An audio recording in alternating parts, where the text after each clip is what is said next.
गणपती बाप्पा मोरया.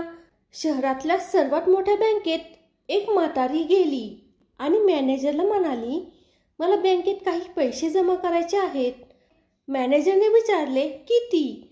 म्हातारी म्हणाली, असतील 50-60 लाख रुपये. मॅनेजर म्हणाला, अरे वा, तुमच्याजवळ तर भरपूर पैसे आहेत, पण तुम्ही करता काय? म्हातारी बोलली, काही खास नाही, मी फक्त पैंज लावते.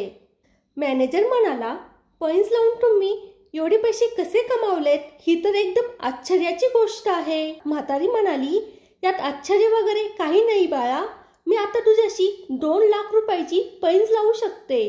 तू तुझ्या डोक्यावर वीग घातली आहे.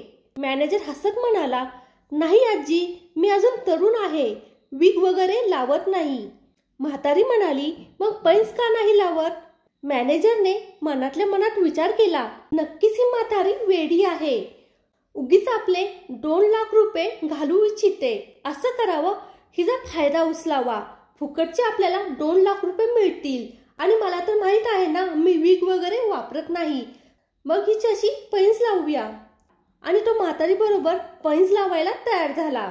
म्हातारी म्हणाली, ही 2 लाख रुपयाची गोष्ट आहे, म्हणून मी उद्या सकाळी बरोबर 10 वाजता माझ्या वकिलाला बरोबर घेऊन येईल आणि त्याच्यासमोरच या पैंजेचा निर्णय होईल. मॅनेजर म्हणाला, ठरलं तर मग उद्या आपण पैंज लावू. मॅनेजरला रात्रभर झोप आली नाही. तो रात्रभर म्हातारी आणि 2 लाख रुपयाबद्दल विचार करत बसला होता. दुसऱ्या दिवशी सकाळी ती म्हातारी बरोबर 10 वाजता आपल्या वकिलाला बरोबर घेऊन मॅनेजरच्या केबिनमध्ये आली आणि म्हणाली, तुम्ही तयार आहात ना? मॅनेजर म्हणाला, हो आजी, का नाही?